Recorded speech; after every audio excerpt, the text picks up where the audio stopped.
Hi, my name is Christina and this is my story. I recently have realized that my life has a theme. Over and over again, I find myself living a double life, one filled with actions that please my peers, and one life that is created to please God, family, and my Christian friends. And it hasn't been until recently that I've realized how much more at peace I can feel when what I believe and what I do align. This theme of a double life emerged as young as my middle school years. Going to a fairly elite private school, I felt a lot of pressure to have fancy things and fit in with the other popular girls. I started to lie about what I had, what my parents did for a living, and began bullying other girls to make myself seem even more cool. On the inside, though, I felt lost because I would put on a show at church and home of being a truthful, honest person who loved God.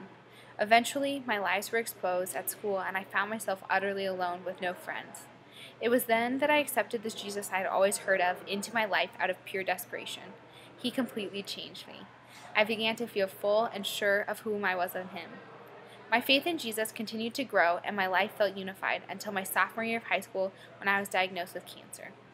Going through 2.5 years of chemotherapy was hard, especially when I wanted to just live a normal high school life. My double life emerged again when I felt I had to seem strong and courageous for everyone around me, when inside I felt like I was desperately lost and weak. I acted like I trusted God and His plan, when really I was so unsure and ended up dealing with severe anxiety, insomnia, and bouts of depression. When I finally returned to school, I pretended I had it all together. I led small groups, was involved in Young Life, and was my school's president, but at the same time was dealing with so many thoughts of being unworthy, ugly, and lost.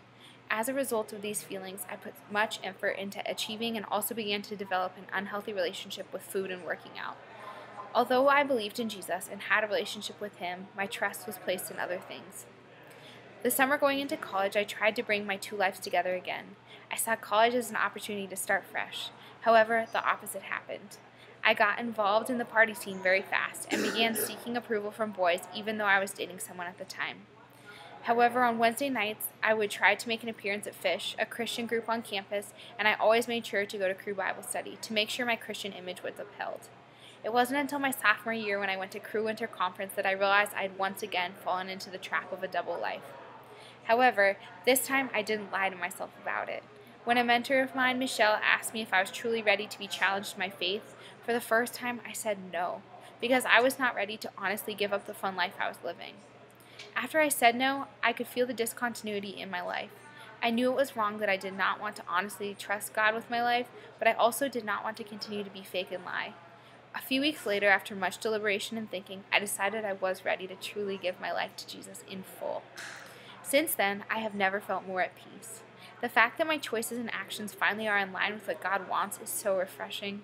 Jesus really set me free to see that He does not want me to live a boring life or to create a perfect Christian image, but rather He wants me to realize how imperfect I am and rely on His grace. This is my backstory. What's